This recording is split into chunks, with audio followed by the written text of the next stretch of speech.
Very much, gentlemen, for giving me this opportunity amid the ISG con is also going on. So, tofacitinib is ulcerative colitis is actually a multifactorial disease which has a relapsing and remitting pattern, which is characterized by the chronic inflammation due to the overactivation of multiple cytokines, which act through the JAK and STAT pathway. The core is the JAK and STAT pathway for this particular drug. So the genetic factors, environmental factors, they all act and ultimately lead to the mucosal damage. But how? There is release of the cytokines, cytokine activation receptors, and it further leads to a JAK and STAT signal transduction and release of the pro-inflammatory cytokines. So which further results in the progression of disease and at the end is again a mucosal damage. So what is the rationale for targeting this JAK-STAT signaling? Why we all are talking about this JAK-STAT pathway? So the JAK-STAT pathway has four major roles to play. JAK-STAT pathway has a major role in cell growth, maturation of cell, differentiation, and hematopoiesis. Regarding the JAK-STAT pathway, if you see carefully, can you, Dr. Chaudhary, can you see the slides? Yes, sir. These are visible. You can go ahead with the next slide, please. Yeah. Just tell me when you have to do the next slide, I will do it. Sure, sir. Sure, sir. So why we are targeting this Janus kinase pathway? So it is very important. So this this JAK family has actually, there are four members, four intracellular tyrosine kinase enzymes, that is JAK1, JAK2, JAK3, and TYK2, and 7 transcription factors of the STAT family. So the Janus kinase serve to transduce signals from cytokine receptors. Actually, this Janus kinase is actually an intracellular membrane-bound enzyme, which helps in conversion of the extracellular signals to the intracellular response. Normally, the cytokine bound with the receptors, which ultimately lead to the dimerization and induce the activation of associated JAK. Again, these JAK phosphorylate the specific residue in the receptor cytoplasmic domain, which leads to the activation of STAT and phosphorylation of the STAT, which dimerize and translocate to the nucleus. Next, please, sir. So the JAK inhibitors interfere with the JAK-STAT signaling. They compete with the ATP for binding to the kinase domain of the JAK and inhibits JAK1, JAK2, and JAK3. There is also a very important thing which we should always remember, that these JAKs actually act in the pairs. JAK1, JAK3, JAK2, JAK3. Alone, only JAK2 can act. So these JAK inhibitors are used effectively in other chronic inflammatory conditions such as rheumatoid arthritis, psoriasis, psoriatic arthritis. So this JAK inhibition is a potential therapeutic target in the ulcerative colitis. So JAK1, JAK3 combination is involved in the transduction processes of IL-2R, IL-6R, which have a major role in the ulcerative colitis. Apart from that, you can see in the above slide that IL-2, IL-6, they again work with the JAK1 and JAK3 along with the STAT5 to act and ultimately result in the transcriptional changes. So here we need a potent drug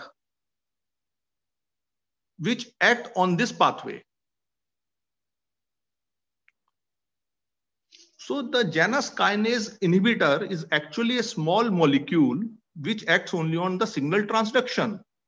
FDA approved this molecule for the rheumatoid arthritis in the year 2012, and the European Medical Agency approved this drug in the year 2017 for the psoriatic arthritis, and in the year 2018 the drug is approved for the active ulcerative colitis.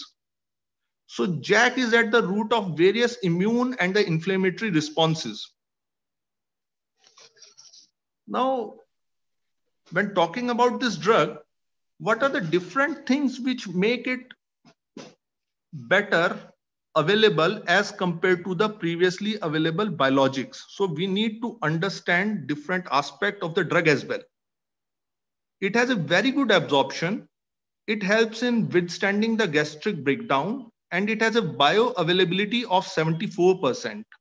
There is rapid onset of action of this drug with the peak plasma concentration achieved within 30 to 60 minutes. And it has a steady state concentration of the drug for next 24 to 48 hours. So next slide, please.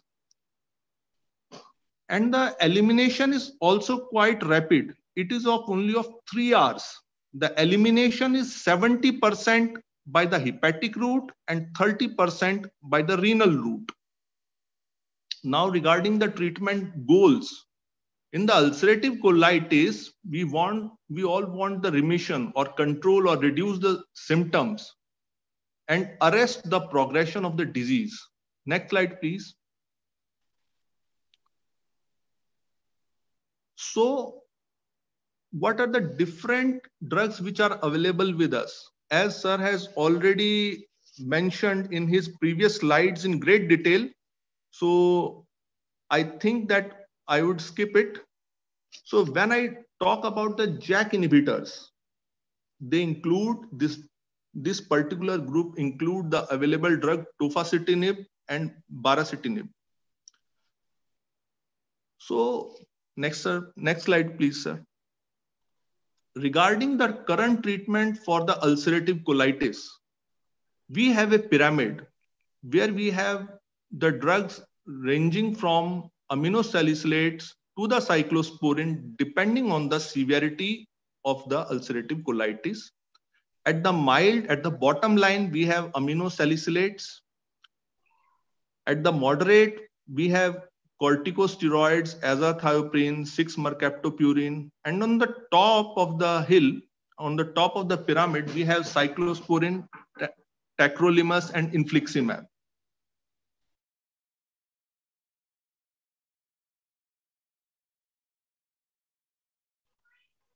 So regarding it, the next slide, please. 25 to 40% of the patients with the ulcerative colitis remain primary or secondary non-responder to the conventional therapy.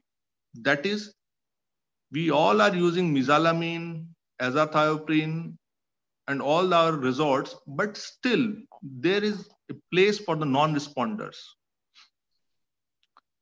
To induce and to maintain the remission is again a challenge because it results in the decrease in quality of life, substantial morbidity, complications, financial stress in terms of the hospitalization, and patient has to undergo different surgical procedures.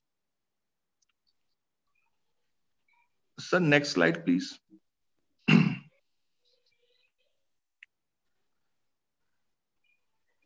So as we have already discussed that this is a potent drug which has a role in the induction as well as maintenance of the ulcerative colitis and recently approved. Next, sir. So the tofacitinib has a role in the ulcerative colitis. So there is a study in the Octave 1 and Octave 2, a study of more than 1100 patients. In the patients with a moderate to severely active ulcerative colitis, tofacitinib was more effective in induction and maintenance therapy.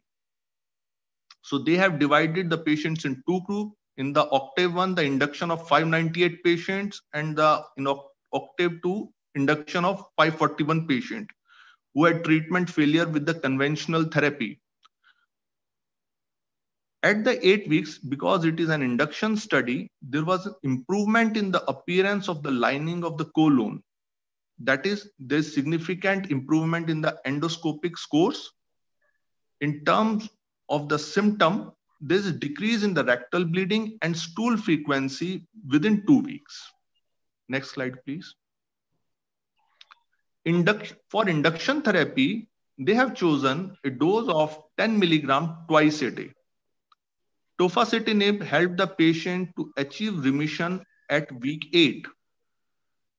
18% of patients taking 10 milligram of tofacitinib twice a day daily achieved remission at 8 weeks compared to the 6% of the placebo group. It relieved symptom quite early, as early as 2 weeks. So there is, you can see in the graph as well, there is significant decrease at the week 2. 30% of the patients taking tofacitinib 10 milligram twice a day result in the improvement in their appearance of intestinal lining compared to the 14% of the placebo.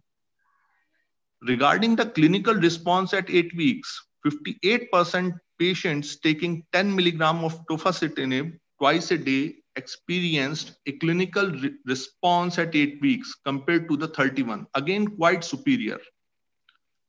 Next, please. Maintenance therapy of the tofacitinib 5 milligram twice a day. Again, the Octave 1 and Octave 2 continued, and Sustain et al. Continued to assess the tofacitinib as a maintenance treatment and involved the patient who had achieved the clinical remission in the first 2 studies. So the endpoint was remission at 1 year. There was significant improvement in the appearance of the lining, that is endoscopic appearance at 1 year, and maintenance of the steroid-free remission at 6 months and 1 year. So you can definitely see in it.